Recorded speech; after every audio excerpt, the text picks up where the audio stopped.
द्विघात समीकरण का गुणनखंड।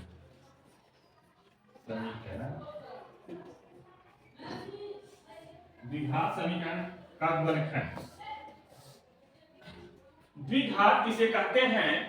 ऐसा बहुपद समीकरण जिसका मैक्सिमम या सबसे बड़ा घात 2 होता है, उसे हम द्विघात समीकरण कहते हैं। उसका मानक रूप जो होता है ax square plus bx plus c equal to 0, जहां a b c वास्तविक संख्याएं हैं। वास्तविक संख्याएं हैं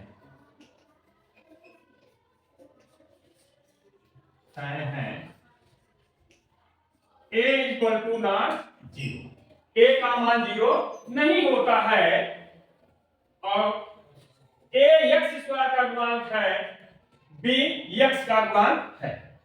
हम जब द्विघात समीकरण का गुणनखंड करते हैं a का गुणा c से करते हैं और उसके ऐसे दो भाग करते हैं कि जोड़ने या घटाने पर हमें b गुणांक प्राप्त हो जाए।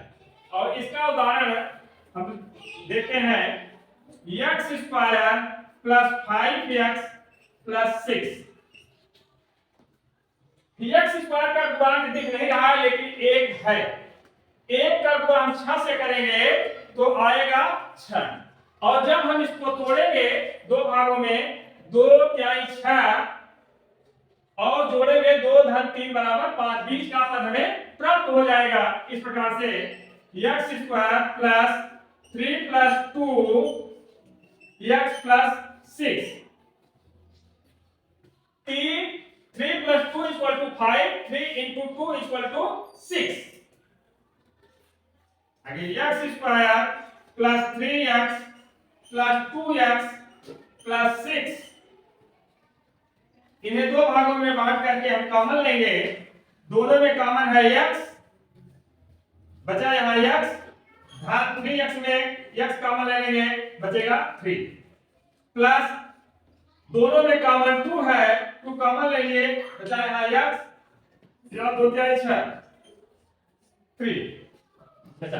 अब x प्लस 3 दोनों में कॉमन है, हम x प्लस 3 कॉमन ले लिए, बचा x प्लस 2। दूसरा उदाहरण हम लेते हैं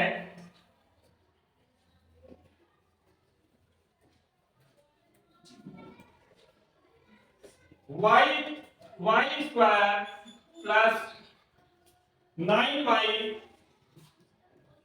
माइनस 36।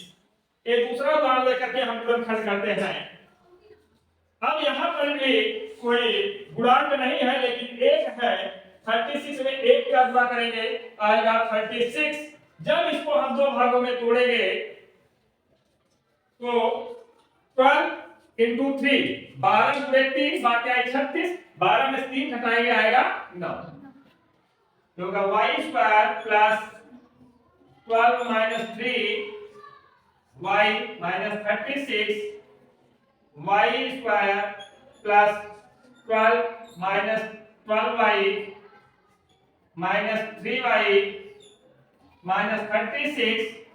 यहाँ पर दो भाग करेंगे, y कॉमन लेंगे आएगा y प्लस 12, यहाँ माइनस 3 कॉमन लेंगे आएगा दूसरे में y माइनस 12, फिर y प्लस 12 माइनस माइनस निकाल जाएगा y प्लस 12, तो y प्लस 12 कॉमन ले लेंगे, हमें बचेगा यहाँ y, यहाँ बचेगा माइनस 3। अगला एग्जांपल जो है वह है 4x square plus 5x plus 1।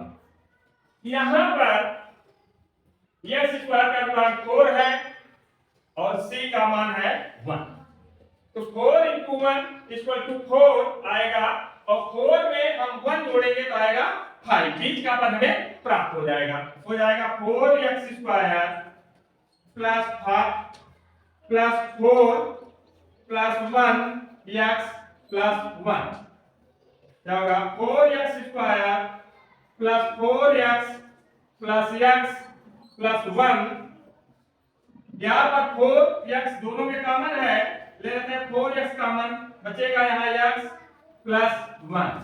यहाँ पर प्लस 1 कॉमन होगा दोनों में, बचेगा x प्लस 1।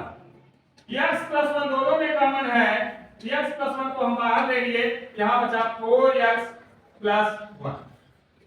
एक उदाहरण और हम लेते हैं द्विघात समीकरण का, वह है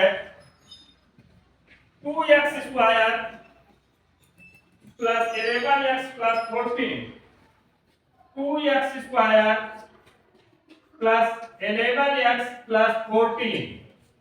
अब देखिए हम 14 का 2 से गुणा करेंगे, होगा 14 में 28, 28 को जब हम दो भागों में तोड़ेंगे 7 और 4, 7 चौक 28, 7 प्लस 4 का मान होगा 11, 7 प्लस 4 होगा 11।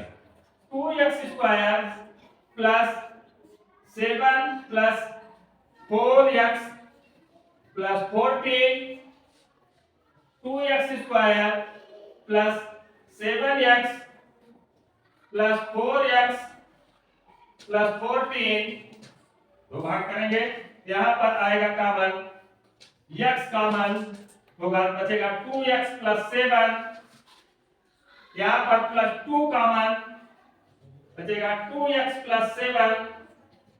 2x प्लस 7 दोनों में कॉमन है, हम 2x प्लस 7 कॉमन ले लेंगे, बचेगा x प्लस 2। इस प्रकार से द्विघात समीकरण का हम गुणनखंड आसानी से कर सकते हैं।